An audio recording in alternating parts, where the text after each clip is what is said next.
तो अब हम पढ़ते हैं properties of real number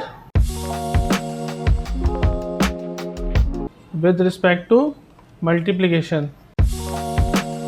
last class में हमने विद रिस्पेक्ट टू एडिशन देखा था और हमने 5 प्रॉपर्टीज पढ़ी थी।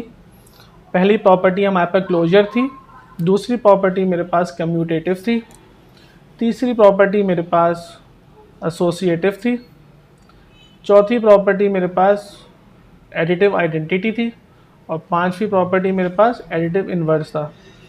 अब मल्टीप्लिकेशन के केस में क्या है, मल्टीप्लिकेशन के केस में भी यही 5 प्रॉपर्टीज़ हैं, सिर्फ बीच में एक साइन का फ़र्क है। तो पहली प्रॉपर्टी मेरे पास है क्लोजर प्रॉपर्टी, ये मेरे पास मल्टीप्लाई की है, मल्टीप्लिकेशन की। क्लोजर प्रॉपर्टी क्या कहती है कि जब मैं 2 रियल नंबर्स को आपस में मल्टीप्लाई कराऊंगा तो मेरे पास आंसर एक रियल नंबर ही आएगा। यानी कि अगर मैं 4 को मल्टीप्लाई कराता हूँ 2 से तो आंसर 4 2 8 आता है, वो भी एक रियल नंबर है। ये R1 हो गया, ये R2 हो गया और ये मेरे पास R3। Closure property of addition में क्या था कि दोनों के बीच में प्लस आ रहा था और मैंने आपसे ये कहा था कि 2 रियल नंबर्स को प्लस करवाएंगे, हम ऐड करवाएंगे तो आंसर मेरे पास रियल नंबर ही आएगा। लेकिन मल्टीप्लिकेशन के केस में क्या हो गया, सिर्फ एक मल्टीप्लाई का साइन आ गया बीच में और मल्टीप्लाई के साइन आने से ये बन गया closure property of multiplication. Second property commutative property, इसके आगे मैं क्रॉस लगा रहा हूँ, क्रॉस का मतलब है multiplication. Commutative property 2 real numbers को भी डील करती है और ये कहती है कि नंबर्स की मल्टीप्लिकेशन में उनकी पोजीशन चेंज करने से आंसर पे फ़र्क नहीं पड़ता। Product of 2 real numbers are same despite of their position. ये तो उसका स्टेटमेंट हो गया। अब हम इसको मैथमेटिकली किस तरह लिखेंगे, हम लिखेंगे A cross B is equals to B cross A, जिसमें मेरे पास A रियल नंबर 1 है और ये रियल नंबर 2 है, सेकंड रियल नंबर। R2 पहले आ गया और R1 बाद में आया। ठीक है, इसकी एग्जांपल देखने की ज़रूरत है। अगर मैं सपोज करूँ मेरे पास पहला रियल नंबर है 4 और दूसरा रियल नंबर है 6, तो मैं यहाँ पर कम्यूटेटिव प्रॉपर्टी को इस्तेमाल करते हुए वैल्यूज़ को पुट कर दूंगा। 4 multiply by 6 is equals to 6 multiply by 4, यानी कि 4 6 ज़ा 24 और 6 4 ज़ा 24 दोनों बराबर है। तो this satisfies commutative property of multiplication. Same वही प्रॉपर्टीज़ हैं जो हमने एडिशन में देखी थी, हम अब यहाँ पर सिर्फ उसको मल्टीप्लिकेशन में देख रहे हैं। अब है associative property. Associative property 3 real numbers को डील करती है, it deals with 3 real numbers और कहती वही है product of 3 real numbers is same irrespective of their position. Mathematically हम इसको देख लेते हैं। मैथमेटिक्स में हम उसको कैसे देखेंगे, A cross B cross C is equals to A cross B cross C। Associative property addition में क्या था, यहाँ पर प्लस आ रहा था, इधर प्लस था, इधर प्लस था, इधर प्लस था बीच में, इधर प्लस था। लेकिन हम यहाँ पर चूँकि मल्टीप्लिकेशन पढ़ रहे हैं तो हम यहाँ पर प्लस की जगह मल्टीप्लाई को देख रहे हैं। एक एग्जांपल देखते हैं यहाँ पर।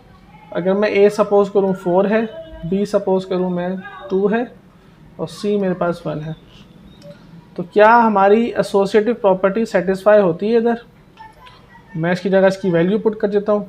A की जगह 4 आ गया, B की जगह क्या आ गया 2 मल्टीप्लाई बाय 1, A की जगह 4 आ गया मल्टीप्लाई बाय 2 मल्टीप्लाई बाय 1। 4 पहले हमेशा ब्रैकेट सॉल्व होती है, तो 2 1 ज़ा 2, 4 2 ज़ा 8 मल्टीप्लाई बाय 1, तो 4 2 ज़ा 8, 8 1 ज़ा 8। तो this satisfies associative property with respect to multiplication.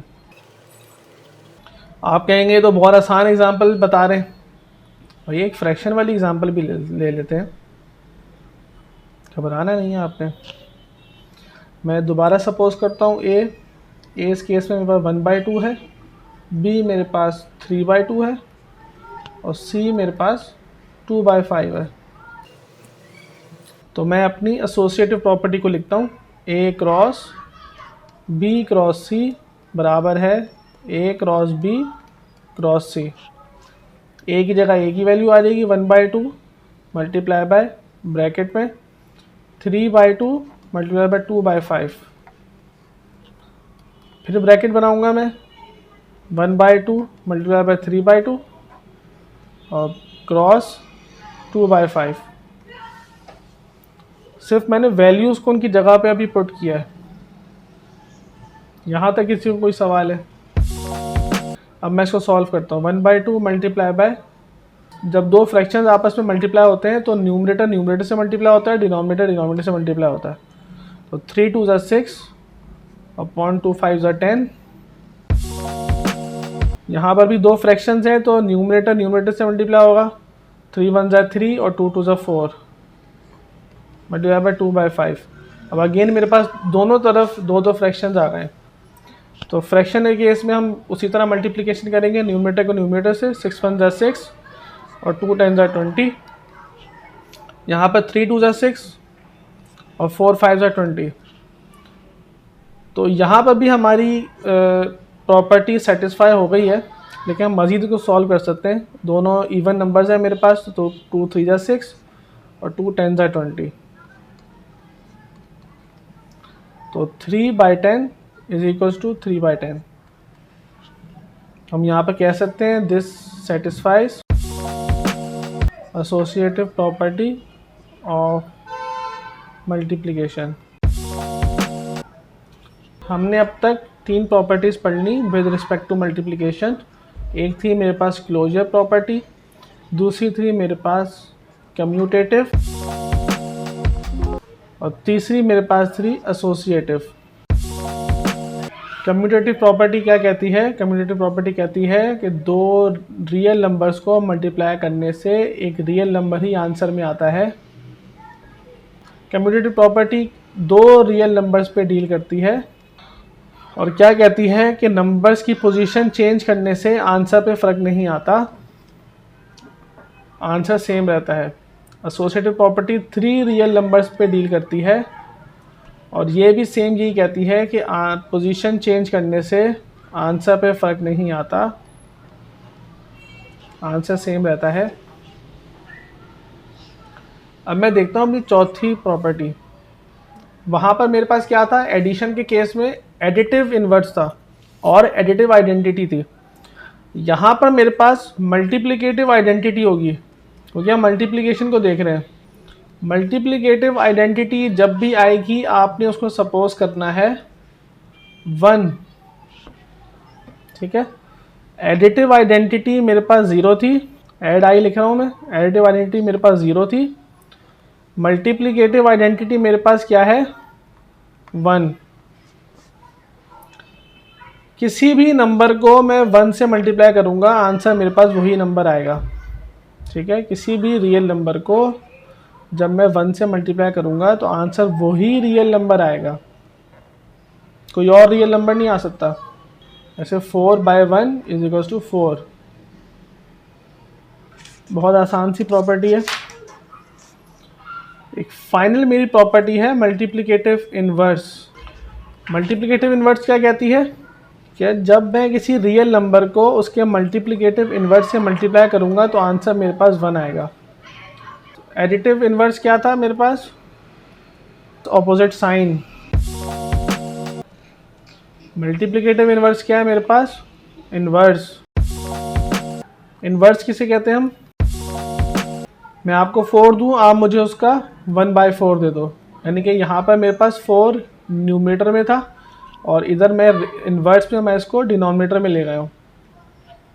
तो न्यूमरेटर को चेंज करना डिनोमिनेटर और डिनोमिनेटर को चेंज करना numerator is called multiplicative inverse. कोई भी रियल नंबर है, मैं आपसे कहता हूँ मुझे इसका r का इन्वर्स बता दो, मल्टीप्लिकेटिव इन्वर्स, तो आप मुझे उसको 1/r में लिख दोगे। या जब मैं 1/r से का पूछूंगा आपको का मल्टीप्लिकेटिव इन्वर्स बता दो मुझे, तो आप मुझे उसको सिंपल न्यूमरेटर में लिख दोगे उसी नंबर को। तो मल्टीप्लिकेटिव इन्वर्स आइडेंटिटी क्या कहती है? वो कहती है कि किसी भी रियल नंबर को जब मैं उसके मल्टीप्लिकेटिव इन्वर्स से मल्टीप्लाई करूंगा तो आंसर मेरे पास 1 आएगा। कैसे? 4/4 हो जाएगा ये इज इक्वल्स टू 1, और 4 1 जा 4, 4 1 जा 4, ये 1 इज इक्वल्स टू 1 हो गया। ठीक है, तो हम यहाँ पर लिख सकते हैं दिस सेटिस्फाइज मल्टीप्लिकेटिव इन्वर्स। किसी भी रियल नंबर को उसके मल्टीप्लिकेटिव इन्वर्स से मल्टीप्लाई करेंगे तो आंसर मेरे पास 1 आएगा। तो इस लेक्चर में हमने मल्टीप्लिकेशन की प्रॉपर्टीज़ देखी जो कि रियल नंबर की प्रॉपर्टीज़ हैं विद रिस्पेक्ट टू मल्टीप्लिकेशन। इसमें मेरे पास पहली प्रॉपर्टी थी क्लोजर, दूसरी प्रॉपर्टी थी मेरे पास, सब मिलके बोलो, कम्यूटेटिव, और फिर एसोसिएटिव। उसके बाद मेरे पास आई है मल्टीप्लिकेटिव आइडेंटिटी और फिर मल्टीप्लिकेटिव इन्वर्स। क्लोजर प्रॉपर्टी क्या कहती है? क्लोजर प्रॉपर्टी कहती है मल्टीप्लिकेशन में जब हम दो रियल नंबर्स को मल्टीप्लाई करेंगे तो आंसर एक रियल नंबर ही आएगा। कम्यूटेटिव प्रॉपर्टी दो रियल नंबर्स पे डील करती है और ये क्या बताती है, मल्टीप्लिकेशन के दौरान पोजीशन चेंज करने से आंसर पे कोई फ़र्क नहीं पड़ता। एसोसिएटिव प्रॉपर्टी मेरे पास 3 रियल नंबर्स पे डील करती है और ये भी सेम यही कहती है कि 3 रियल नंबर्स के केस में पोजीशन चेंज करने से आंसर पे कोई फ़र्क नहीं पड़ता। आइडेंटिटी मल्टीप्लिकेशन के केस में मेरे पास हो जाती है 1। ठीक है, यानी कि जब भी मैं किसी रियल नंबर को 1 से मल्टीप्लाई करूँगा तो आंसर मेरे पास वही रियल नंबर आएगा। इसी तरह मल्टीप्लिकेटिव इन्वर्स मेरे पास क्या होता है, न्यूमरेटर होगा तो डिनोमिनेटर में चला जाएगा, डिनोमिनेटर होगा तो न्यूमरेटर में आ जाएगा।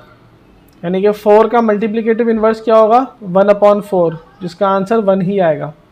ठीक है, तो ये 5 प्रॉपर्टीज़ मेरे पास मल्टीप्लिकेशन की हैं रियल नंबर्स की।